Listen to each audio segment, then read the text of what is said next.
South ఇండియాలోని అతి తక్కువ ధరలకి రత్నాలనందించే ఏకైక సంస్థ 6JVR.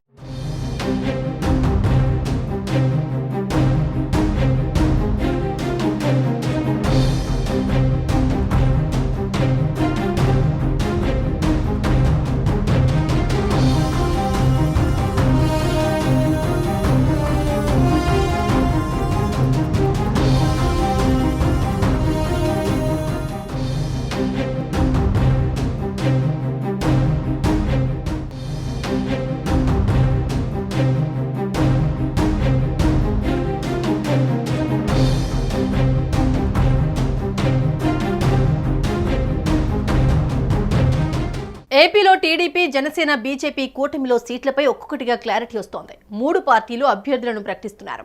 పొత్తులో భాగంగా జనసేనకు 21 అసెంబ్లీ, 2 ఎంపీ సీట్లను కేటాయించారు. ఈ క్రమంలో చాలా ఏళ్ల తర్వాత వంగవీటి రాధాకు టికెట్ దక్కే అవకాశం కనిపిస్తోంది. అయితే ఆయన టీడీపీ నుంచి కాకుండా జనసేన అభ్యర్థిగా బరిలో నిలుస్తారంటూ ప్రచారం జరుగుతోంది.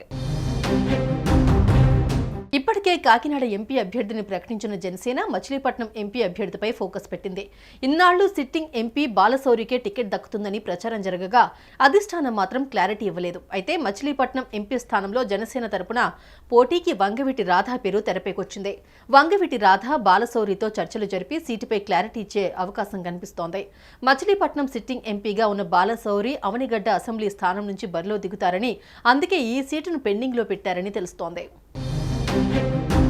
మరోవైపు అవనిగడ్డ అసెంబ్లీ అభ్యర్థిగా వంగవీటి రాధా పోటీ చేస్తారంటూ ప్రచారం జరుగుతోంది.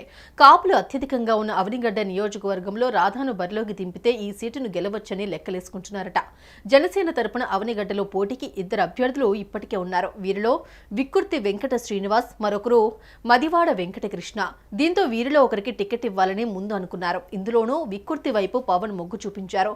అవనిగడ్డను వైసీపీ కీలకంగా తీసుకున్న నేపథ్యంలో తన పార్లమెంటు పరిధిలో ఉన్న ఈ సీటును వైసీపీకి దక్కకుండా చేసేందుకు మచిలీపట్నం ఎంపీ అభ్యర్థి వల్లభనేని బాలశౌరి వ్యూహం వేశారట. దీనిలో భాగంగానే వంగవీటి రాధాను ఇక్కడి నుంచి రంగంలోకి దింపాలని ఆయనే స్వయంగా పవన్ కు ప్రతిపాదించారట. మొత్తంగా రాధా పార్లమెంటు స్థానం నుంచే పోటీ చేస్తారా, లేదంటే అసెంబ్లీ స్థానం నుంచి బరిలోకి దిగుతారా అంటూ పొలిటికల్ సర్కిల్స్ లో జోరుగా చర్చ జరుగుతోంది. అయితే దీనిపై జనసేనాని త్వరలో క్లారిటీ ఇవ్వనున్నారట. సుమన్ టీవీలో మీ పర్సనల్ అండ్ బిజినెస్ ప్రమోషన్స్ కోసం కింది నెంబర్కి కాంటాక్ట్ చేయండి.